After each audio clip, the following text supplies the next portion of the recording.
আসসালামু আলাইকুম ওয়া রাহমাতুল্লাহি ওয়া বারাকাতুহু। ইন্নাল হামদালিল্লাহ নাহমাদুহু ওয়া নাস্তাঈনুহু ওয়া নাস্তাগফিরুহু ওয়া নাউযু বিল্লাহি মিন শুরুরি আনফুসিনা ওয়া মিন সাইয়্যাতি আ'মালিনা। من يهده الله فلا مضل له ومن يضلل فلا هادي له وأشهد أن لا إله إلا الله وحده لا شريك له وأشهد أن محمدا عبده ورسوله يا أيها الذين آمنوا اتقوا الله حق تقاته ولا تموتن إلا وأنتم مسلمون يا أيها الناس اتقوا ربكم الذي خلقكم من نفس واحدة وخلق منها زوجها وبث منهما رجالا كثيرا ونساء واتقوا الله الذي تساءلون به والأرحام إن الله كان عليكم رقيبا يا أيها الذين آمنوا اتقوا الله وقولوا قولا سديدا يصلح لكم أعمالكم ويغفر لكم ذنوبكم ومن يطع الله ورسوله فقد فاز فوزا عظيما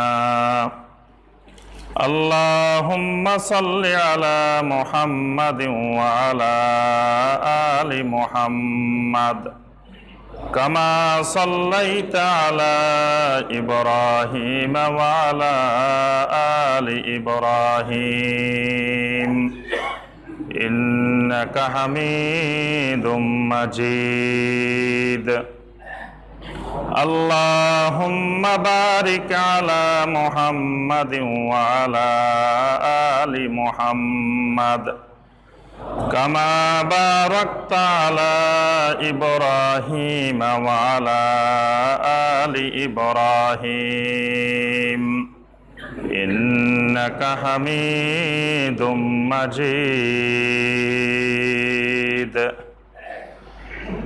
মুআজ্জাজ মুকাররাম উলামায়ে কেরাম, সম্মানিত মুরব্বিয়ানে আযম, দিনদার মুসলিম ভাইয়েরা, আল্লাহ রাব্বুল আলামিনের দরবারে কোটি কোটি শুকরিয়া যে আল্লাহ রাব্বুল আলামিন আমাদেরকে 1439 হিজরি সনের 10ই রবিউল সানি তারিখে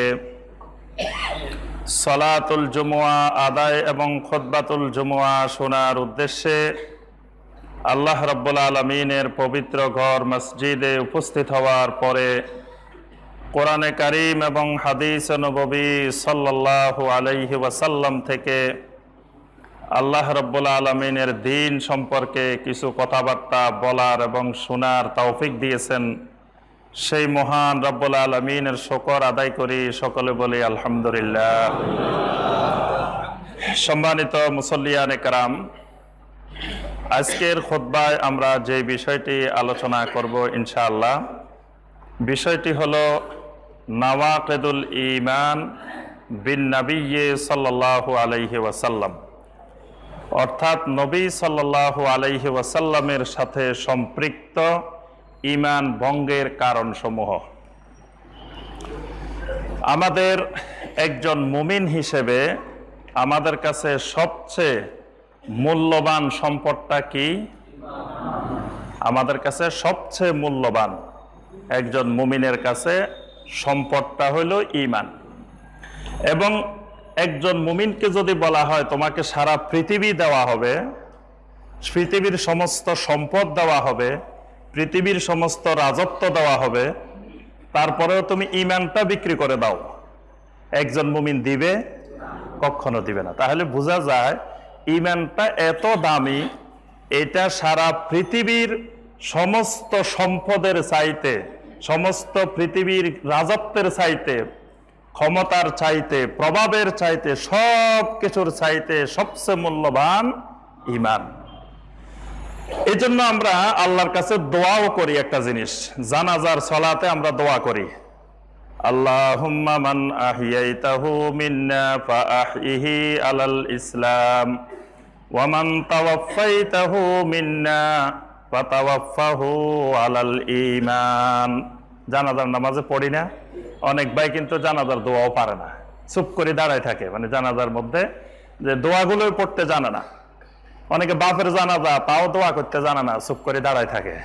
এরকম হতভাগা মানুষ ও সমাজে আমরা দেখি, যে জানাজার দোয়াই জানে না, বাপের জানাজায় চুপ করে দাঁড়ায় রয়েছে, আর ডাইনে বামে তাকায়, সবাই হাত তুলতেছে না হাত ছেড়ে দিচ্ছে না কি করতেছে, মানে জানাজার নামাজের নিয়মে জানে না। সারাটা জীবন চলে গেছে, বাপের জানাজাটা কিভাবে পড়বে এটাও জানে না। এই জানাজার সালাতে আমরা সবসময় আল্লাহর কাছে যে দোয়াটা করি, আল্লাহুম্মা মান আহিয়াইতাহু মিন্না ফাআহইহি আলাল ইসলাম। রব্বুল আলামিন যতদিন এই পৃথিবীতে আমাদেরকে বাঁচিয়ে রাখবা, ততদিন ইসলামের উপরে আমাদেরকে বাঁচাইয়ে রাখবা। সুবহানাল্লাহ। ওয়া মান তাওয়াফাইতাহু মিন্না ফাতাওয়াফাহু আলাল ঈমান। যখন আমাদের মৃত্যু দিবা, ঈমানের উপরে আমাদের মৃত্যুটা দিও। সুবহানাল্লাহ। আমাদের মৃত্যুটা কামনা করি আমরা কিসের উপরে?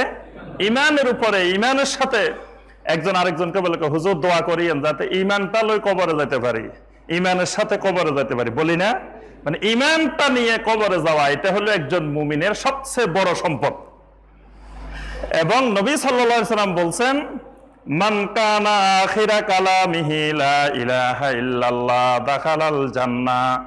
যে ব্যক্তির আখের কালাম হবে, সর্বশেষ কথা হবে, সর্বশেষ অবস্থান হবে লা ইলাহা ইল্লাল্লাহর উপরে, ঈমানের উপরে, এই লোক দাখালাল জান্নাহ, ঈমানের কারণে জান্নাতে প্রবেশ করবে। সুবহানাল্লাহ। ঈমান এমন এক জিনিস, ঈমান ছাড়া আল্লাহ পাক কাউকে জান্নাত দেন না। ঈমান নাই, আমল অনেক আছে, কিন্তু আল্লাহ জান্নাত দিবেন না। যেমন আব্দুল্লাহ ইবনে উবাই, আব্দুল্লাহ ইবনে উবাইর কিন্তু আমল কম ছিল না। আব্দুল্লাহ ইবনে উবাইর আমল কিন্তু বস্তায় বস্তায় ছিল। আব্দুল্লাহ ইবনে উবাই নবী সাল্লাল্লাহু আলাইহি ওয়াসাল্লামের পিছনে সালাত আদায় করতেন। আব্দুল্লাহ ইবনে উবাই যাকাত আদায় করত।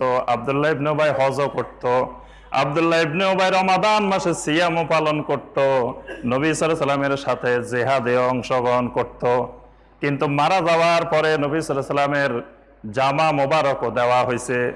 নবী সাল্লাল্লাহু আলাইহি ওয়াসাল্লামের জামা মোবারকটাও তার কাফনের জন্য কাপড় হিসাবে দেওয়া হয়েছে। এত কিছু দেওয়ার পরেও আব্দুল্লাহ ইবনে উবাইর ব্যাপারে আল্লাহ পাক আয়াত নাজিল করছেন, ইন তাস্তাগফির লাহুম ৭০ মাররাতান ফালান ইয়াগফিরাল্লাহু লাহুম। আপনি যদি ৭০ বারও যদি এই লোকের জন্য ইস্তেগফার করেন, আল্লাহ রাব্বুল আলামিন এই লোককে ক্ষমা করবেন না। তো এই লোকের অপরাধটা কোথায়? সমস্যাটা কোন জায়গায়? সমস্যাটা ঈমানে। আমলে সমস্যা ছিল না, আমল সব ছিল, সমস্যাটা ছিল ঈমান। ঈমানের ভিতরে রোগ ছিল, ঈমানের ভিতরে নেফাক ছিল। এই জন্য এই লোকে এত আমল করিও জাহান্নামী। আবু জেহেল, আবু লাহাবেরও কিছু কিছু ইবাদত বন্দেগী করত, কিছু কিছু আমল তাদের ছিল। আবু জেহেল আল্লাহর ঘরের সভাপতি সাহেব ছিল। আবু জাহেল কিন্তু বাইতুল্লাহর সভাপতি ছিল। আবু লাহাব মোতাওয়াল্লি সাহেব ছিল। তাহলে দেখেন, আমাদের এই উত্তরা 11 নম্বর সেক্টরে 1 রাকাত এই মসজিদের নামাজের চাইতে বাইতুল্লাহর নামাজ কত গুণ বেশি ফজিলত? 1 লক্ষ গুণ বেশি ফজিলত। মানে এই মসজিদে 1 লক্ষ রাকাত পড়া, বাইতুল্লাহ 1 রাকাত পড়া, এর থেকে বেশি ফজিলত। সুবহানাল্লাহ। তাহলে এইরকম 1 লক্ষ মসজিদের সভাপতি আর বাইতুল্লাহ সভাপতি দুইজন কিন্তু সমান। 1 লক্ষ মসজিদের সভাপতির সমান এক সভাপতি, যিনি বাইতুল্লাহ আর আল্লাহর ঘরের সভাপতি। আবু জেহেল কিন্তু সেই বাইতুল্লাহর সভাপতি সাহেব। তাহলে বিশাল মর্যাদা সম্পন্ন মানুষ না? আল্লাহর ঘরের সভাপতি, বাইতুল্লাহর মতো ঘরের সভাপতি। প্রতি বছর হজ্জে বাইতুল্লাহর সময় হাজিদের হজের সকল ব্যবস্থাপনার দায়িত্ব পালন করত। হাজিদেরকে পানি পান করাইতো, হাজিদেরকে খাওয়াইতো, হাজিদের হজের সার্বিক ব্যবস্থাপনার দায়িত্বে নিয়োজিত থাকতো। মাঝে মাঝে বাইতুল্লাহর কাছে গিয়ে বাইতুল্লাহর গিলাফ ধরে আল্লাহর কাছে দোয়াও করত। সহিহ আল বুখারীর হাদিস আছে, বদরের যুদ্ধে যাওয়ার সময় আবু জেহেল বাইতুল্লাহর গিলাফ ধরে দোয়াও করছে। তাহলে আবু জেহেল আবু লাহাবের জীবনেও কিছু আমল ছিল, কিন্তু তারপরেও তারা কি জাহান্নামী। কারণটা কি? কারণ তাদের আমল সব বাতিল, আমল সব নিষ্ফল। তাদের ইমানের সমস্যা ছিল, ইমানের মধ্যে শিরক ছিল, ইমানের মধ্যে কুফর ছিল। এজন্য তাদের আমল করার পরেও কোনো কাজে আসে নাই। তাহলে বোঝা গেল আমল কবুল হওয়ার জন্য সবকিছুর গোড়া হইল ইমান। ইমান যদি বিশুদ্ধ না হয়, ইমান যদি ঠিক না হয়, তা আমল যত করব, তো অ্যাকাউন্টে খুলি নাই, ব্যাংকে যাই প্রতিদিন টাকা দিয়ে আসি। ব্যাংকে আমার অ্যাকাউন্টে নাই, এমনি প্রতিদিন 1 লাখ টাকা করে দিয়ে আসি, ম্যানেজার সাহেবের হাতে দিয়ে আসি, ধরেন জমা রাখেন। তো ম্যানেজার সাহেব কোথায় জমা রাখবে? এগুলো ম্যানেজার সাহেবের পকেটে জমা রাখে। পরে এক সময় যখন তুলতে যাব, যাই দেখবো ব্যাংকে আমার কোনো টাকাই নাই। আপনার অ্যাকাউন্ট নম্বর কত? তো অ্যাকাউন্ট নম্বরে তো নাই। যদি বলেন যে আমি তো প্রতিদিন টাকা দিয়ে গেছি ম্যানেজার সাহেবের কাছে, তো টাকা দিয়ে কি লাভ হয়েছে? আপনার অ্যাকাউন্টে জমা হবে, অ্যাকাউন্টে তো খোলেন নাই। এই জন্য আমল জমা হওয়ার জন্য, আমল কবুল হওয়ার জন্য অ্যাকাউন্ট খুলতে হবে। সেই অ্যাকাউন্টটা হলো ঈমান। এবং আল্লাহ রাব্বুল আলামিন প্রত্যেক মানুষের জন্য 2টা পরীক্ষার ব্যবস্থা রেখেছেন। প্রথম পরীক্ষা হলো প্রিলিমিনারি পরীক্ষা, দ্বিতীয় পরীক্ষা হলো ফাইনাল পরীক্ষা। প্রিলিমিনারি পরীক্ষাটা হলো কবরের মধ্যে, ফাইনাল পরীক্ষাটা হলো হাসরের ময়দানে। পরীক্ষা কিন্তু 2টা, পরীক্ষা একটা না। প্রথম প্রিলিমিনারি পরীক্ষাটা হবে কোথায়? কবরে। কবরে একটা পরীক্ষা তো হবে নাকি? এই কথা তো জানছেন নাকি? নোটিশ পাইছেন? কবরে একটা পরীক্ষা হবে, আলহামদুলিল্লাহ। তাহলে দেখা যায় বিজ্ঞপ্তি ভালোভাবে দেওয়া হয়েছে, যে সার্কুলার সবাই পেয়ে গেছে যে কবরে একটা পরীক্ষা আছে। আচ্ছা, কয় সাবজেক্টের পরীক্ষা কবরে? 3 সাবজেক্টের পরীক্ষা। মাশাআল্লাহ, সাবজেক্টও জেনে গেছে যে 3 সাবজেক্টের পরীক্ষা। এই সাবজেক্টগুলোর নাম বলেন তো দেখি, কি কি সাবজেক্ট? মাশাআল্লাহ, প্রশ্ন আউট হয়ে গেছে। কবরে যে পরীক্ষাটা হবে, পরীক্ষার প্রশ্ন সবাই পাই গেছে। প্রশ্নটা আউট, কারণ ডিজিটাল যুগ, সবাই প্রশ্ন এখন আগে পাই যায়। এই হিসাবে কবরের প্রশ্ন দেখেন, কবরের সাথে টেলিফোনের যোগাযোগ নাই, মোবাইল নাই, কোনো কানেকশন নাই, কিন্তু আমরা কবরের প্রশ্ন সবাই হাতে হাতে পাই গেছি। আচ্ছা, এবার বলেন দেখি 3 সাবজেক্টের নাম বলেন, শিরোনাম বলেন। প্রথম পত্রের শিরোনাম হলো মারিফাতুর রব, দ্বিতীয় পত্রের শিরোনাম হলো মারিফাতুদ্দিন, তৃতীয় পত্রের শিরোনাম হলো মারিফাতুন নবী সাল্লাল্লাহু আলাইহি ওয়াসাল্লাম। এটা হলো 3 পত্রের পরীক্ষা। 3 পত্র থেকে, 3 সাবজেক্ট থেকে মাত্র 3টা প্রশ্ন। কারণ কি? কারণ ভাত রান্না করার সময় আমরা পাতিলের সব ভাত কিন্তু টিপে টিপে দেখি না। 1টা 2টা টিপলে বোঝা যায় বাকিগুলা হয়েছে কি হয় নাই। আল্লাহ রাব্বুল আলামিন 3 পত্র থেকে 3টা প্রশ্নে টিপ দিলে পুরা জীবনের খবর সব সেখানে বের হয়ে যাবে। সুবহানাল্লাহ, প্রশ্ন বেশি লাগবে না, এমন 3টা প্রশ্ন আল্লাহ পাক সেটিং করছেন। আপনার এই 3টা টিপ দিলে পুরা জিন্দেগির সব বের হয়ে যাবে। এই 3টা কোশ্চেনের মধ্যে পাসওয়ার্ড আছে। পাসওয়ার্ড বুঝেন তো? পাসওয়ার্ড গোপন নম্বর। পাসওয়ার্ডটা যদি কেউ জানতে পারে, ওইটা দিয়ে খুললে আপনার সব তথ্য, সব ইনফরমেশন পেয়ে যায়। এই 3টা পাসওয়ার্ড দিয়ে টিপ দিলে, খুলতে পারলে আপনার জিন্দেগির সব বের হয়ে যাবে। সুবহানাল্লাহ। এজন্য আল্লাহ পাক প্রশ্ন বেশি রাখে নাই, সময়ও বেশি রাখে নাই, সময় অল্প, অল্প সময়ের মধ্যে। তাহলে কবরও আমাদের একটা পরীক্ষার হল। আল্লাহু আকবার। এই পরীক্ষা যারা এক্সামিনারদের নাম জানেন? জি, এক্সামিনারের নাম কি? মুনকার ওয়া নাকির। এই ডিপার্টমেন্টের আন্ডারে এরা এক্সামিনার, এরা পরীক্ষাটা নেয়। কিন্তু পরীক্ষা মূলত আল্লাহ সুবহানাহু ওয়া তাআলা নেন। এরা হলো ডিউটি করে, পরীক্ষার ডিউটির দায়িত্বে আছে। আচ্ছা, পরীক্ষার কোনো প্রশ্ন আপনি বুঝেন নাই, কবরে যাই যদি বলেন যে স্যার এই প্রশ্নটা তো বুঝি নাই, ওই স্যারেরাকে প্রশ্ন বুঝাই দিবে আপনাকে? আল্লাহু আকবার। যেই 2জন এক্সামিনার কবরে পরীক্ষা নেওয়ার জন্য আসবেন, একজন এক্সামিনার কানে শুনে না, একজন এক্সামিনারে কানে শুনে না, আরেকজন যিনি আছেন তিনি চোখে দেখেন না। আপনি যত কানে শুনে না, ওই স্যারকে যদি জিজ্ঞাসা করেন, স্যার প্রশ্নটা তো বুঝি নাই, 3 নম্বরটা তো বুঝি নাই, উনি তো কানেই শুনে না, উনি আপনারে বুঝাবে কি? যত কানের কাছে যাইও বলবেন, কিন্তু স্যারে কিছু বুঝে না। আবার আরেকজন যিনি আছেন তিনি অন্ধ, চোখে দেখেন না, ওনাকে যদি যাই বলেন স্যার আমি 2 নম্বর প্রশ্নটা তো বুঝি নাই, ওই স্যার তো চোখেই দেখে না, আপনাকে বলবে কিভাবে 2 নম্বর কোনটা? স্যার তো চোখেই দেখে না। তাহলে বোঝা গেল সেখানে এমন পরীক্ষার হল যেখানে এক্সামিনারদের থেকে প্রশ্নটা বুঝবেন সেটারও সুযোগ নাই। আবার যদি প্রশ্নের উত্তর পাচ্ছেন না, মনে করলেন একটু মোবাইল দিয়ে ফোন করে আমাদের খতিব সাহেবের একটু জিজ্ঞাসা করে নি, পারবেন খতিব সাহেবের জিজ্ঞাসা করতে? কারণ টেলিফোন, মোবাইল সমস্ত যোগাযোগ থেকে বিচ্ছিন্ন এক পরীক্ষার হল, নকলের কোনো সম্ভাবনা নাই। তাহলে কঠিন থেকে কঠিনতর এক পরীক্ষার হল কবরের জগৎ, কবর স্থান। এখানে আমার আপনার প্রিলিমিনারি পরীক্ষাটা হবে। কিন্তু 3টা প্রশ্ন দেখেন, আমলের কোনো প্রশ্ন নাই। প্রশ্ন কিসের? ইমানের।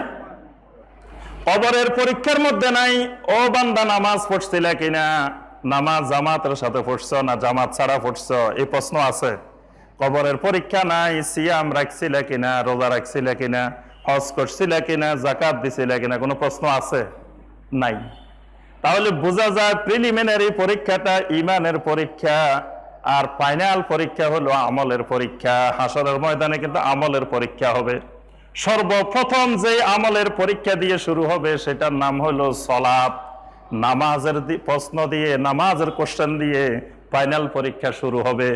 কিন্তু কবরে যে পরীক্ষাটা সম্পূর্ণটাই ইমানের পরীক্ষা, ইমানের উপরে এক্সাম।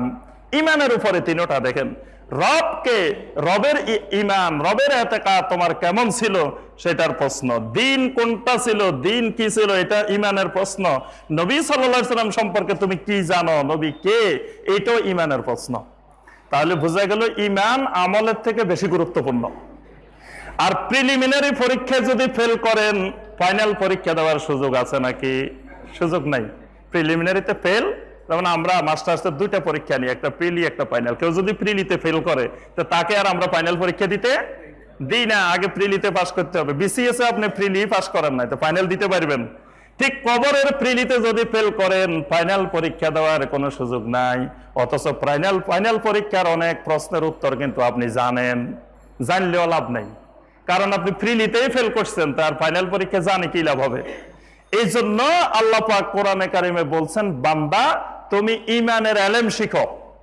সূরা মুহাম্মাদের 19 নম্বর আয়াত আল্লাহ পাক বলছেন, ফালাম আন্নাহু লা ইলাহা ইল্লাল্লাহ ওয়াস্তাগফির লিযামবিকা ওয়ালিল মুমিনিনা ওয়াল মুমিনাত। ফালাম আন্নাহু লা ইলাহা ইল্লাল্লাহ, বান্দা ইলম শিখো, বান্দা জানো, আন্নাহু লা ইলাহা ইল্লাল্লাহ, আল্লাহ ছাড়া সত্যিকারের কোনো মাবুদ নাই। লা ইলাহা ইল্লাল্লাহর ইলম শিখো। আল্লাহ পাক সরাসরি নির্দেশ দিয়েছেন, ফালাম, বান্দা তোমাকে ইমানের ইলম শিখতে হবে, কারণ ইমানের পরীক্ষা আগে। কিন্তু আমরা আমলের ইলম যত শিখি, ইমানের ইলম কিন্তু তত শিখি না। আমলের উপরে যত গুরুত্ব দিই, ইমানের উপরে গুরুত্ব ওই রকম নাই। আমলের দরকার আছে, কিন্তু আমলের থেকে গুরুত্ব বেশি ইমানের। আমলের উপরে যত গুরুত্ব, ইমানের গুরুত্ব তত আমাদের দেশে নাই। আমল নিয়ে কত মারামারি, কত ঝগড়াঝাটি, ইমান নিয়ে মারামারিও নাই, ঝগড়াঝাটিও নাই। কোথাও দেখছেন ইমান নিয়ে মারামারি হচ্ছে? আমল নিয়ে মারামারি হয়, আমল নিয়ে ঝগড়া হয়, আমল নিয়ে দল হয়, আমল নিয়ে গ্রুপ হয়। কিন্তু ইমান নিয়ে দলও হয় না, গ্রুপও হয় না, ঝগড়া হয় না, মারামারি হয় না। শয়তান কিন্তু আসল জায়গায় কাজ করে বসে আছে। কারণ আপনার ইমান যদি ঠিক না থাকে, তা আমল সব করেন, কোনো লাভ হবে? এই জন্য ইমানেই গন্ডগোল করাই আপনাকে শয়তান চুপচাপ বসে আছে। বান্দা এবার তুই যা মনে চায় মারামারি কর, ঝগড়া কর, যা কর, কোনো অসুবিধা নেই। তাহলে ইমানের ইলম ফরজ, ফরজে আইন।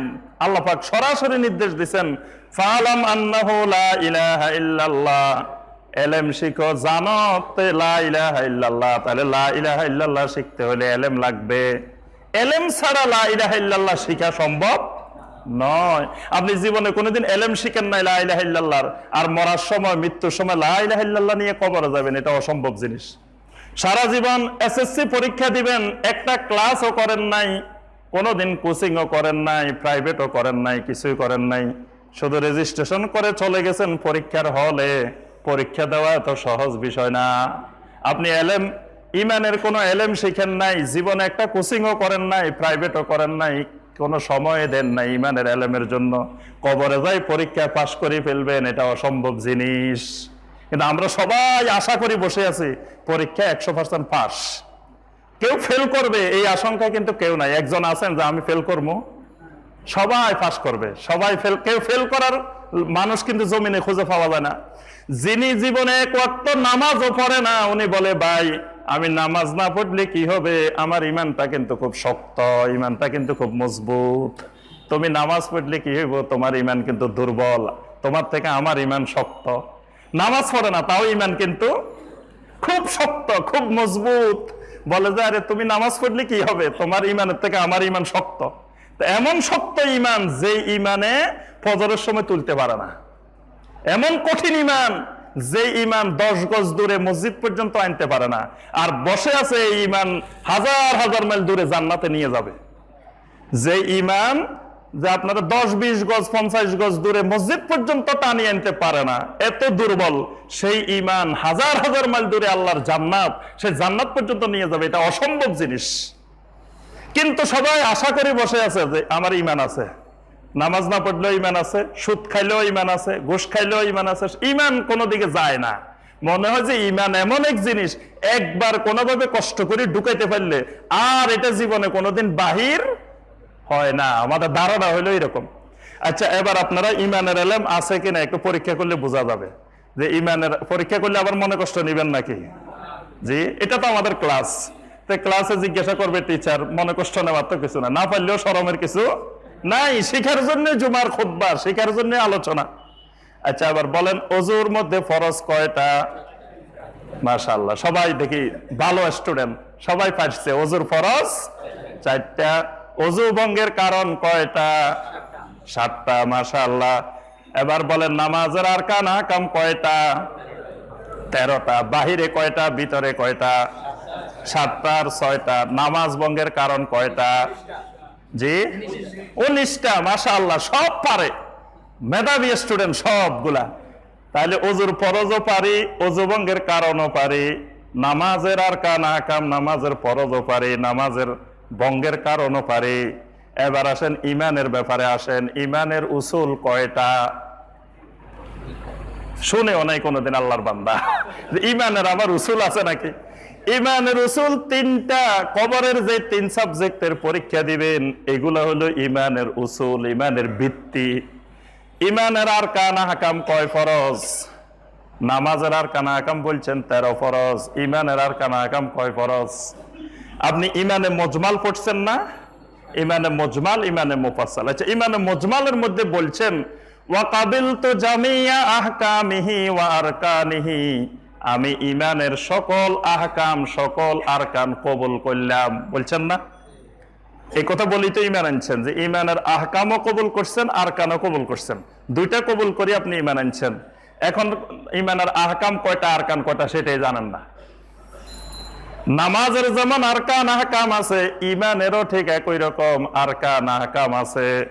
কিন্তু আমরা দেখা যায় জীবনে শুধু পড়তেই আছে ওয়া কাবিলতু জামিয়া আহকামিহি ওয়া আরকানিহি, কিন্তু জীবনে কোনোদিন আমার কাছে, কোনো খতিবের কাছে, কোনো ইমাম সাহেবের কাছে কেউ প্রশ্ন নিয়ে আসে নাই, হুজুর এখানে যে পড়লাম ওয়া কাবিলতু জামিয়া আহকামিহি ওয়া আরকানিহি, ইমানের আহকাম কোনগুলা, আরকান কোনগুলা, জিজ্ঞাসা করছেন কোনোদিন? আমার কাছে আজ পর্যন্ত কেউ আসে নাই, এবং দুনিয়ার কোনো খতিব সাহেবের কাছে আসছে এটাও শুনি নাই যে এই খবরটা জিজ্ঞেস করার জন্য কবুল যে করলাম, কি কবুল করলাম। আপনি বিয়ের অনুষ্ঠানে গেছেন, পাগড়ি পরে, সব পরে, শেরওয়ানি পরে গেছেন, হুজুর আসি বলল অমুকের মেয়ে অমুককে এত লক্ষ টাকা মোহরানার বিনিময়ে তোমাকে বিয়ে দেওয়ার প্রস্তাব করছি। আপনি তো বিয়ের কথা শুনে লাভ মারি বলে উঠছেন আলহামদুলিল্লাহ কবুল করে ফেলছি। কবুল তো করে ফেলছেন, কবুল করার পরে আর খোঁজ খবরও নেন নাই কার মেয়ে বিয়ে করছেন, কোন গ্রামে বিয়ে করছেন, কারে বিয়ে করছেন, জীবনে আর খোঁজ খবরও নেন নাই। এই স্ত্রীকে আপনার বিয়ে থাকবে না থাকবে না? আপনি কবুল করে বিয়ের অনুষ্ঠান থেকে চলে আসছেন, আর জীবনে কোনো খোঁজ খবরও নিলেন না যে কারে কবুল করছেন, কি কবুল করছেন, কার মেয়ে কবুল করছেন, কোন গ্রামে কবুল করছেন, কোনো খবরে নাই। আপনি কবুল করছেন ওয়া কাবিলতু জামিয়া আহকামিহি ওয়া আরকানিহি, ইমানের আহকাম আরকান সব কবুল করছি, কিন্তু কি আহকাম কবুল করছেন, কি আরকান কবুল করছেন, জীবনে খবরও নেন নাই। ইমান থাকবে কি থাকবে না? এই জন্যই দেশে শিরক করিও মানুষ মনে করে ঈমান আছে, কুফরি করিও মনে করে ঈমান আছে, মুনাফিকি করিও মনে করে ঈমান আছে। কারণ হে তো জানে না কি কবুল করছে, এটাই তো জানে না। আচ্ছা, এবার আসেন ঈমানের আরকান আহকাম হলো আহকাম 9টি, আরকান 6টি। 9 6 কত? 15টি ঈমানের আরকান আহকাম। আমরা এক সময় ইনশাআল্লাহ আলোচনা করব। এরপরে আসেন ওযু ভঙ্গের কারণ বলছেন 7টা, নামাজ ভঙ্গের কারণ বলছেন 19টা। এবার বলেন ঈমান ভঙ্গের কারণ কয়টা? জি না, ওযু ভঙ্গের কারণও শিখে ফেলছি, নামাজ ভঙ্গের কারণও শিখে ফেলছি, কিন্তু ঈমান ভঙ্গের কারণ কিন্তু শেখা হয় নাই। অথচ নামাজের আগে, ওযুর আগে আমার ঈমান বেশি জরুরি। ঈমান ভেঙ্গে যায় এই খবরও কোনোদিন জানি না। ঈমান যে ভাঙ্গি যায় এটাও জানে না। অনেক মুসলমানকে জিজ্ঞাসা করছি যে ভাই ঈমান ভঙ্গের কারণ কয়টা? কয় ঈমান আবার ভাঙ্গে নাকি? ঈমান যে ভাঙ্গে এটাও জানে না। মনে হয় যে ঈমানে কঠিন জিনিস, এটাকে যত চেষ্টা করবেন ভাঙবে না। এক লোক রাত্রে এশার নামাজে ঘুমাইছে, এশার নামাজ পড়ে ঘুমাইছে, ফজরের সময় ওযু না করি আবার মসজিদে চলে আসছে। জিজ্ঞাসা করা হলো ভাই ওযু করেন নাই কেন? বলে যে আমি এশার নামাজের ওযু করছি না, এশার ওযু দিয়ে ফজর পড়তেছি, অসুবিধা কি? তা আপনি যে রাত্রে ঘুমাইছেন, ঘুমাইলে অসুবিধা কি? ঘুমাইলে কি ওযু ভাঙ্গে নাকি? কারণ এই লোক ঘুমাইলে যে ওযু ভাঙ্গে এই কারণ তো জানে না। এই লোক মনে করছে ঘুমাইছি, অসুবিধা কি? আমি তো আরো বড় কারামতওয়ালা, এশারও যদি ফজর পড়তেছি। মানুষের কাছে গর্ব করতে পারে যে বাবা আমি এশারও যদি ফজর পড়ি, রাত্রে একটু ঘুমাইছি, অসুবিধা কি? কিন্তু ঘুমাইলে যে ওযু ভাঙ্গে যায় এই কথা তো আল্লাহর বান্দা জানে না। ফজরের নামাজের ওযু করছে, একই ওযু দিয়ে ফজর পড়ছে, যোহর পড়ছে, আসর পড়ছে, মাগরিব পড়ছে, এশা পড়ছে, আর কোনো ওযু করার দরকার হয় নাই। মাঝখান দিয়ে প্রস্রাব করছে, পায়খানা করছে অনেকবার, কিন্তু তার ওযু কখনো ভাঙ্গে নাই।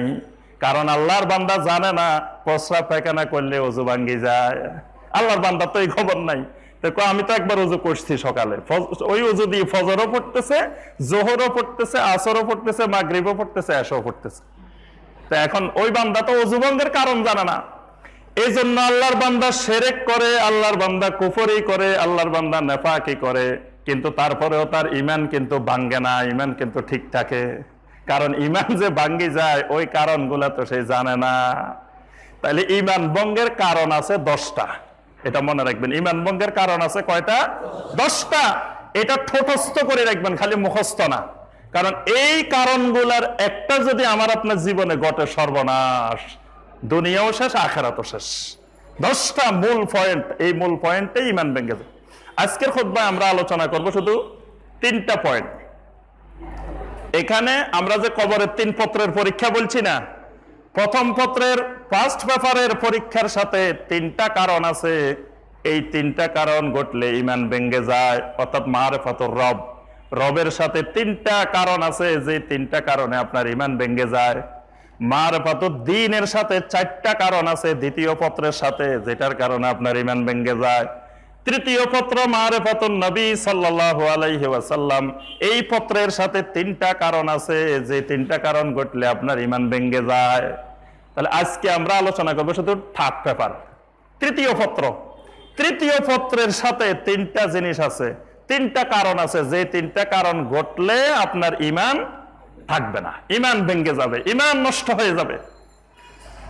এর 1 নম্বর কারণ হলো মান ইতাকাদা আন্না হুদা গায়রান নবী সাল্লাল্লাহু আলাইহি ওয়াসাল্লাম আকমালুন মিন হাদিহি। কেউ যদি এই আকীদা, এই বিশ্বাস পোষণ করে নবী সাল্লাল্লাহু আলাইহি সাল্লামের আদর্শের থেকে, নবী সাল্লাল্লাহু আলাইহি সাল্লামের সুন্নতের থেকে, নবী সাল্লাল্লাহু আলাইহি সাল্লামের হেদায়েতের থেকে অন্য কোন মানুষের হেদায়েত, অন্য কোন মানুষের আদর্শ, অন্য কোন মানুষের সুন্নত, অন্য কোন মানুষের আখলাক নবীর আদর্শের থেকে বেশি উন্নত, আরো ভালো, এই বিশ্বাস যদি কেউ পছন্দ মনে করে, পোষণ করে, তার ঈমান ভেঙে যায়। আজকে দেখেন মুসলমানের মধ্যে অনেক মুসলমান আছে নবীর আদর্শের থেকে অন্য আদর্শকে সে বেশি পছন্দ করে, বেশি উত্তম মনে করে। নবীর আদর্শকে সেকেলে মনে করে, অন্য আদর্শকে, ইহুদির আদর্শ, খ্রিস্টানের আদর্শকে আধুনিক মনে করে, কিন্তু তার ঈমান কিন্তু ঠিকঠাকই আছে। আমাকে আপনাকে বলে যে তোর থেকে আমি বেশি ঈমানদার, আমার ঈমান খুব মজবুত, কারণ তার ঈমান যে ভেঙে গেছে, ঈমান যে চলে গেছে, সেই খবর কিন্তু সে জানে না। আল্লাহ পাক কোরআনে কারিমে অসংখ্য আয়াতে এই ব্যাপারে নির্দেশনা দিয়েছেন। আল্লাহ পাক সূরা সফের 9 নম্বর আয়াতে কারিমে আল্লাহ পাক বলছেন হুয়াল্লাযী আরসালা রাসূলাহু বিল হুদা ওয়া দীনিল হক লিইয়ুযহিরাহু আলাদ-দীনি কুল্লি ওয়ালাউ কারিহাল মুশরিকুন। আল্লাহ পাক বলেন আমি আমার রাসূলকে পাঠিয়েছি দুইটা জিনিস দিয়ে, একটা হলো হুদা, একটা হলো দ্বীনে হক। এই দুইটাকে পৃথিবীর মধ্যে বিজয়ী করবে, এই দুটাকে প্রতিষ্ঠিত করবে, এই জন্যই আমার রাসূল পাঠাইছি। অর্থাৎ এই দুইটার মাধ্যমে আমার রাসূল যে আদর্শটা পৃথিবীতে প্রচার করবে এটাই হলো শ্রেষ্ঠ আদর্শ, একমাত্র আদর্শ। ওয়ালাউ কারিহাল মুশরিকুন, কিন্তু মুশরিকরা আমার রাসূলের এই আদর্শকে পছন্দ করে না। তাহলে বোঝা যায় রাসূলের আদর্শ যারা পছন্দ করে না তাদেরকে আল্লাহ পাক সরাসরি ফতোয়া দিয়েছেন এরা মুশরিকুন। এদের নাম হলো মুশরিক, এরা মুসলিম না, এরা মুমিন না। আল্লাহ পাক সরাসরি বলে দিয়েছেন। সূরা আল বাকারার 120 নম্বর আয়াতে কারিমায় আল্লাহ পাক বলেন ওয়ালান তারদা আনকাল ইয়াহুদ ওয়ালান নাসারা হাত্তা তাত্তাবিআ মিল্লাতাহুম কুল ইন্না হুদাল্লাহি হুয়াল হুদা ওয়ালাইন ইত্তাবাতা আহওয়াহুম বাদাল্লাযী জাআকা মিনাল ইলম মা লাকা মিনাল্লাহি মিন ওয়ালিয়্যিন ওয়ালা নাসির। আল্লাহ পাক বলেন কোন মানুষ, কোন মুসলমান যদি ইহুদি এবং খ্রিস্টানদের কৃষ্টি কালচারকে বেশি পছন্দ করে, মুসলমানের কৃষ্টি কালচারের থেকে, সংস্কৃতির থেকে অমুসলিমের মুশরিকের কালচারকে বেশি পছন্দ করে, মালাকা মিনাল্লাহি মিন ওয়ালিয়্যিন ওয়ালা নাসির, আমি আল্লাহর পক্ষ থেকে ওই মুসলমানের জন্য কোনো সাহায্য সহযোগিতা থাকবে না। আজকে সারা পৃথিবীতে মুসলমান মার খায়, মার খাওয়া জাতি একটা পৃথিবীতে, আর সবগুলা মার দেওয়া জাতি, সবগুলা মারে খায় এক জাতি, সেই জাতির নাম মুসলমান। কেন খায় আল্লাহ পাক এই আয়াতে বলে দিয়েছেন মালাকা মিনাল্লাহি মিন ওয়ালিয়্যিন ওয়ালা নাসির। বান্দা তোমার কাছে যদি আমার রাসূলের আদর্শ থেকে ইহুদি নাসারার আদর্শ বেশি পছন্দ হয়, যতই আমার কাছে দোয়া করবা, যত মার খাই কান্নাকাটি করবা, আমি আল্লাহর পক্ষ থেকে কোনো সাহায্য তুমি পাইবা না। সাহায্য পাইতে হইলে ওয়ালা তাহিনু ওয়ালা তাহজানু ওয়া আনতুমুল আলাউনা ইন কুনতুম মুমিনিন, সারা পৃথিবী তোমরাই নেতৃত্ব দিবে, তোমরাই সারা পৃথিবী চালাবে, শর্ত হলো ইন কুনতুম মুমিনিন, মুমিন হইতে হবে, ঈমানটা বিশুদ্ধ হইতে হবে। তাহলে আমাদের সমস্যা কোথায়? ঈমানের সমস্যা।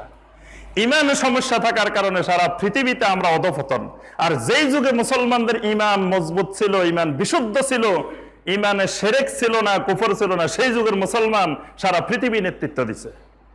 কিন্তু এখন ঈমান যত দুর্বল তত আমাদের উপর অত্যাচার, জুলুম, নির্যাতন বেড়ে গেছে। তাহলে নবীর আদর্শ থেকে, নবীর সুন্নত থেকে যদি কেউ অন্য আদর্শকে বেশি পছন্দ করে তার ঈমান ভেঙে যায়। এই জন্য নবী সাল্লাল্লাহু আলাইহি ওয়াসাল্লাম প্রত্যেক খুতবার শুরুতে, বক্তৃতার শুরুতে বলতেন আম্মা বাদ ফা ইন্না খায়রাল হাদিসি কিতাবুল্লাহ ওয়া খায়রাল হাদিয়ি হাদিয়ু মুহাম্মাদিন সাল্লাল্লাহু আলাইহি ওয়াসাল্লাম। নবী সাল্লাল্লাহু আলাইহি ওয়াসাল্লাম বলতেন ফা ইন্না খায়রাল হাদিসি কিতাবাল্লাহ, দুনিয়ার মধ্যে যত হাদিস আছে, যত বাণী আছে, যত কথা আছে, সবচেয়ে উত্তম হাদিস হলো আল্লাহর কিতাব, আল্লাহর কথা। ওয়া খায়রাল হাদিয়ি হাদিয়ু মুহাম্মাদিন সাল্লাল্লাহু আলাইহি ওয়াসাল্লাম, দুনিয়ার মধ্যে যত আদর্শ আছে সবচাইতে উত্তম, শ্রেষ্ঠতম আদর্শ হলো মুহাম্মদ সাল্লাল্লাহু আলাইহি ওয়াসাল্লামের আদর্শ, মুহাম্মদ সাল্লাল্লাহু আলাইহি ওয়াসাল্লামের হেদায়েত। এই কথাটা নবী সাল্লাল্লাহু আলাইহি ওয়াসাল্লাম প্রত্যেক বক্তৃতার, লেকচারের শুরুতেই নবী সাল্লাল্লাহু আলাইহি ওয়াসাল্লাম এই কথাটা বলতেন। তাহলে নবী সাল্লাল্লাহু আলাইহি ওয়াসাল্লামের আদর্শের থেকে অন্য আদর্শকে মুসলমান বেশি পছন্দ করলে ঈমান চলে যাবে। আজকে দেখেন মুসলমানেরা নবীর আদর্শ থেকে ইহুদি নাসারার আদর্শকে বেশি মহব্বত করে। এই যে আজকে হলো ডিসেম্বর মাসের কয় তারিখ? হ্যাঁ, 29 তারিখ, 30 তারিখ, 31 তারিখ রাত্রে মুসলমান যুবকদের, মুসলমান সন্তানদের নাচানাচি, লাফালাফি, কক্সবাজারের হোটেল মোটেল সব বুকিং হয়ে গেছে। কোন ইহুদিও বুকিং করে নাই, খ্রিস্টানও বুকিং করে নাই, যারা বুকিং করছে সব মুসলমান, সব মুমিন, সব মুসলমান, সবার ঈমান খুব শক্ত, ঈমান খুব মজবুত ওয়ালা মুসলমান। সব কক্সবাজারের হোটেল মোটেলে সিট নাই। কারণ কি? সেদিন কি 31 তারিখের রাত্রে মুসলমানের কি, যেই সালটা, যেই নববর্ষটা আসতেছে, এটা বাংলা নববর্ষও না, আরবি নববর্ষও না, বাংলা যদি হয়তো বুঝতাম এরা বাঙালি, এই জন্য এত পাগল হয়ে গেছে। আরবি যদি হয়তো বুঝতাম এরা মুসলমান, আরবি সংস্কৃতির কারণে পাগল হয়ে গেছে। এটা তো ইংরেজি খ্রিস্টানদের নববর্ষ, এই নববর্ষের সাথে লেখাই আছে খ্রিস্টাব্দ। খ্রিস্টাব্দ লেখা আছে না, ইংরেজি সাল। খ্রিস্টাব্দ মানে কি? খ্রিস্টানদের। তো খ্রিস্টানের নববর্ষ আসবে, আমার আপনার কি? দেখা গেছে মুসলমান যুবক নবীর আদর্শ ভালো লাগে না, ওই খ্রিস্টানের আদর্শ তার কাছে ভালো লাগে, খ্রিস্টানের আদর্শটা তার কাছে বেশি পছন্দ। এই জন্য সুনানে বাইহাকির সহিহ হাদিস, আব্দুল্লাহ বিন ওমর রাদিয়াল্লাহু তাআলা আনহু হাদিস বর্ণনা করছেন, মান বানা বিবিলাদিল মুশরিকিন ওয়া সানা নাইরুজাহুম ওয়া মাহরাজানাহুম হুশিরা মাহুম ইয়াউমাল কিয়ামা। নবী সাল্লাল্লাহু আলাইহি ওয়াসাল্লাম বলেন, কোন মুসলমান যদি নববর্ষের উৎসব পালন করে, অমুসলিমদের মুশরিকদের অনুকরণে বিভিন্ন দিবস পালন করে, হুশিরা মাহুম ইয়াউমাল কিয়ামা, কিয়ামতের দিন তার হাসরটা হবে ওই মুশরিকদের সাথে। তাহলে খ্রিস্টানের কালচার যদি বেশি পছন্দ হয়, হাসরটা হবে খ্রিস্টানের সাথে। ইহুদির কালচার যদি বেশি পছন্দ হয়, হাসরটা হবে ইহুদির সাথে। আর নবীর কালচার যদি, সাহাবায়ে কেরামের কালচার যদি বেশি পছন্দ হয়, হাসরটা হবে নবীর সাথে, আবু বকর, ওমর, ওসমানের সাথে। সুবহানাল্লাহ। অথচ মুসলমান আজকে যুবকদের কাছে, মুসলমানের কাছে বেশি পছন্দ ইহুদির আখলাক, ইহুদির আদর্শ, খ্রিস্টানের আদর্শ, হিন্দুর আদর্শ। আজকে সালাম দে, সুন্দর করে আসসালামু আলাইকুম বলে না, বলে সালাম আলাইকুম। সালাম আলাইকুম বলে না, অনেক জায়গায় শুনি সুন্দর করে আসসালামু আলাইকুম ওয়া রাহমাতুল্লাহ, এটা বলে না, বলে কি সালাম আলাইকুম। এই সালাম আলাইকুম কার সালাম? ইহুদিদের সালাম।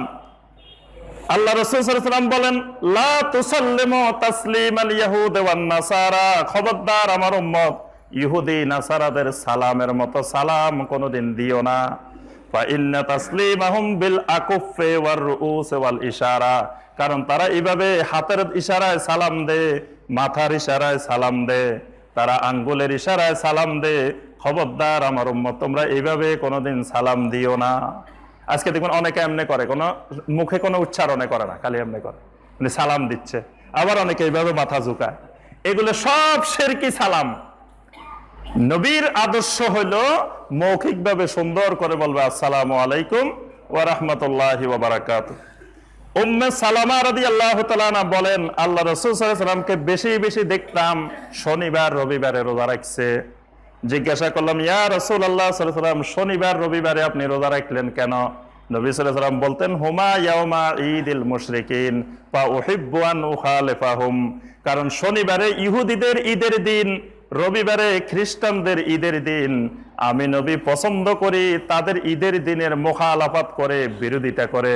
ঈদের দিন মানুষ রোজা রাখে না, আমি রাসূল ওইটার বিরোধিতার কারণে শনিবার রবিবারে আমি রোজা রাখি। নবী সাল্লাল্লাহু আলাইহি ওয়াসাল্লাম ইহুদি খ্রিস্টানের কালচারকে অপছন্দ করে শনিবার রবিবার রোজা রাখছেন। তারপরে আমরা দেখি আমাদের মা বোনেরা স্টার প্লাস, স্টার জলসা, বিভিন্ন চ্যানেল দেখে দেখে ওই চ্যানেলে মুশরিকেরা যেই ধরনের শাড়ি পরে, যে ধরনের জামা পরে, আমাদের মা বোনদের কাছে ওই জামা, ওই শাড়ি, ওই চুড়ি, ওই অলংকার, ওই গহনা খুব পছন্দ, ওই গহনা বেশি পছন্দ। ঈদের আগে স্বামীকে বলে দে, এবার কিন্তু আমাকে ওই যে স্টার প্লাসে দেখতেছ এই জামা কিনে দিতে হবে। এই জামার আবার অনেক নামও আছে, পাখির জামা, গরুর জামা, ছাগলের জামা, খাসির জামা, বিভিন্ন জামা নাম দেওয়া আছে। এবং এই জামা না পায় আত্মহত্যা করছে বাংলাদেশে, এরকম ঘটনাও ঘটছে, নাউজুবিল্লাহ। সে মুশরিকদের অনুকরণ, মুশরিকের আদর্শ পছন্দ লাগে। যুবক যখন সেলুনে চুল কাটতে যায়, চুলের অনুকরণ করে, ওই কোন চিত্রনায়ক, কোন খেলোয়াড়, কোন কে কিভাবে চুল কাটছে, ওই মুশরিকেরা যেভাবে চুল কাটে এটা তার কাছে পছন্দ। স্বাভাবিক ভদ্র লোকের কাটিং তার কাছে পছন্দ হয় না। দাড়ির কাটিং মুশরিকের কাটিং পছন্দ হয়, সুন্নতের কাটিং তার কাছে পছন্দ হয় না। দাড়ি দেখবেন এখন কত ডিজাইনের দাড়ি যে আছে, এগুলো সব মুশরিকের দাড়ি, এগুলো সুন্নতের দাড়ি না। মুশরিকের কাটিং তার কাছে খুব পছন্দ। জামা কাপড় পরার ক্ষেত্রে মুশরিকের কাপড়, মুশরিকের ডিজাইন, মুশরিকের স্টাইল তার কাছে খুব পছন্দ। এরপরে দেখবেন হাফ প্যান্ট পরে পরে হাঁটে, মায়ের সামনেও হাঁটে, বোনের সামনেও হাঁটে, বাপের সামনেও হাঁটে, একটুও লজ্জাবোধ হয় না, শরমও লাগে না। কারণ মুশরিকের কালচার তার কাছে পছন্দ লাগে, বেশি ভালো লাগে।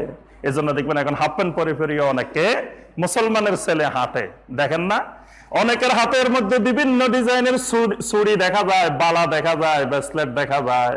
মুশরিকের অনুকরণে পুরুষ যুবক চুড়ি পরতে পছন্দ লাগে, গলার চেইন পরতে পছন্দ লাগে, কানের দুল লাগাইতে পছন্দ লাগে।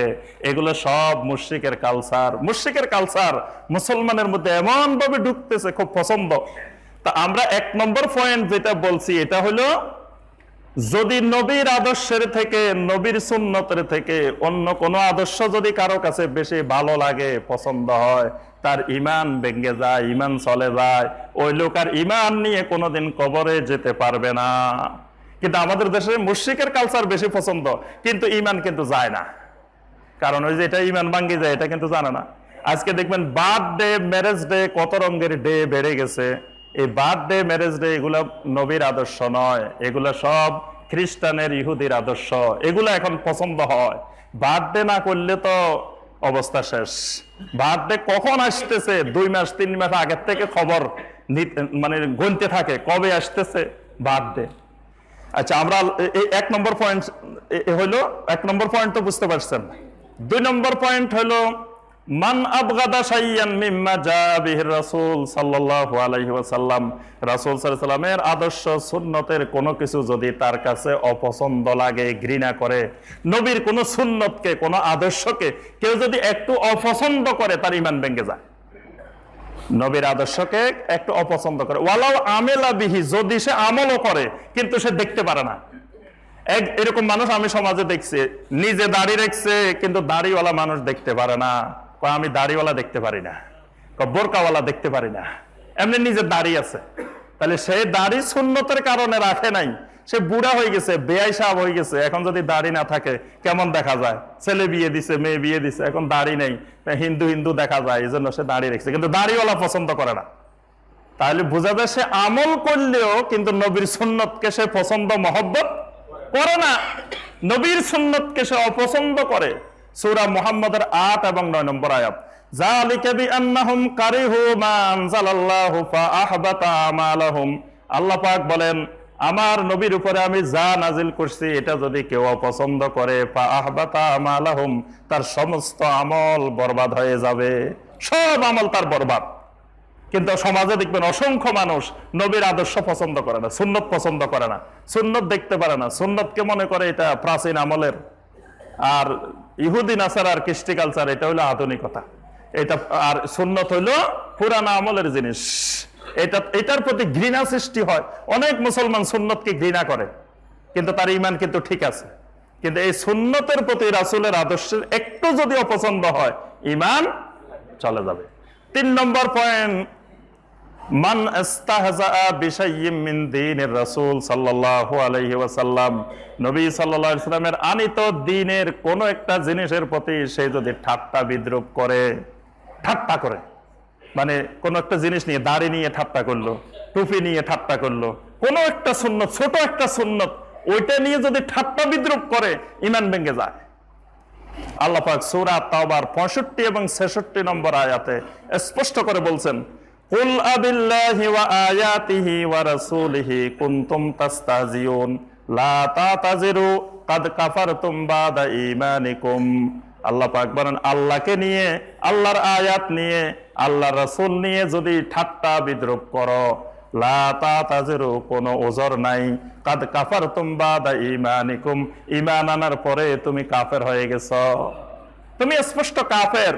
যদি তুমি নবী সাল্লাল্লাহু আলাইহি ওয়াসাল্লামের কোন আদর্শের, সুন্নতের প্রতি, উসওয়ায়ে হাসানার প্রতি তুমি একটু ঠাট্টা বিদ্রূপ করো এটা নিয়ে। অনেকে কিন্তু আমরা সমাজে দেখি সুন্নত নিয়ে, দ্বীনের বিভিন্ন বিষয় নিয়ে ঠাট্টা বিদ্রূপ করে। একজনে ডাইন হাত দিয়ে খায়, আরেকজনে এটা নিয়েও ঠাট্টা বিদ্রূপ করে। সে বাম হাত দিয়ে খাওয়া এটা আধুনিকতা, চামচ দিয়ে খাওয়া আধুনিকতা। আমার রাসূল ডান হাত দিয়ে খাইছেন, এটাকেও যদি কেউ একটু ঠাট্টা বিদ্রূপ করে, বাস ঈমান শেষ, কাফের হয়ে যাবে। ছোটখাটো জিনিস আমরা মনে করি এত বেশি গুরুত্বপূর্ণ না, কিন্তু নবী সাল্লাল্লাহু আলাইহি ওয়াসাল্লামের সুন্নতের প্রতি একটু যদি ঠাট্টা বিদ্রূপ হয়, কাদ কাফারতুম বাদা ঈমানিকুম, ঈমান শেষ। তাহলে আজকের ক্লাসে 3টা আলোচনা করলাম 3rd পেপারের। ইনশাআল্লাহ অন্য ক্লাসে আমরা 1st পেপার, 2nd পেপার আলোচনা করব ইনশাআল্লাহ। ফার্স্ট পেপারের সাথে 3টা কারণ আছে, সেকেন্ড পেপারের সাথে 4টা কারণ আছে। এগুলার কারণে ঈমান নষ্ট হয়ে যায়, এই 10টা কারণে।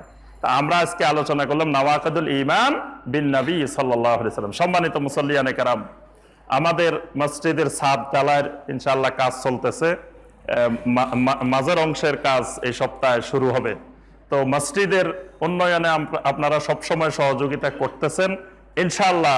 আরো সবাই, এই যেহেতু ছাদ ঢালাই চলতেছে, টাকা পয়সার বেশি দরকার, এই জন্য বেশি বেশি সহযোগিতা করার চেষ্টা করবেন ইনশাআল্লাহ। কারণ মসজিদের যদি যেটা দিয়ে যাবেন, এটাই হলো ইল্লা মিন সাদাকাতিন জারিয়া। আপনি কবরে যাওয়ার পরে এটার সওয়াব আপনার অ্যাকাউন্টে যোগ হইতে থাকবে।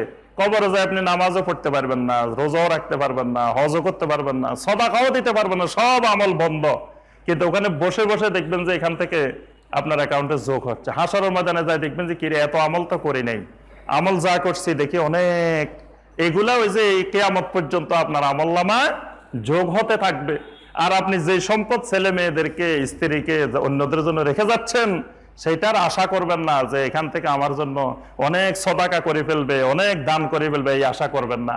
আপনার সম্পদ নেওয়ার জন্য সবাই হা করে বসে আছে, কার আগে কে নিবে, কে কেমনে নিবে, এটা দিয়ে আপনার কোনো কল্যাণ হবে এরকম আশা করা যাবে না। এই জন্য জীবিত থাকতে আপনি যা আল্লাহর রাস্তায় দিয়ে যেতে পারেন, যা খরচ করে যেতে পারেন, মনে করবেন এটাই আপনার অ্যাকাউন্টে আপনি জমা দিয়ে গেলেন। এই জন্য সবাই চেষ্টা করব আমরা মসজিদের জন্য সহযোগিতার হাত আরো বাড়িয়ে দিতে। আল্লাহ পাক আমাদের সবাইকে বিশুদ্ধ ঈমান, সহি ঈমান নসিব করুন। আল্লাহ পাক সবাইকে ঈমানের সাথে মৃত্যুবরণ করার তৌফিক দিন। আল্লাহ আমাদের ঈমানকে সুরক্ষা করার, সমস্ত ঈমান ভঙ্গের কারণ থেকে আল্লাহ পাক সুরক্ষা করার, ঈমানকে রক্ষা করার আল্লাহ আমাদেরকে তৌফিক দিন। আমিন ইয়া রাব্বাল আলামিন। ওয়াসসালামু আলাইকুম ওয়া রাহমাতুল্লাহি ওয়া বারাকাতুহু।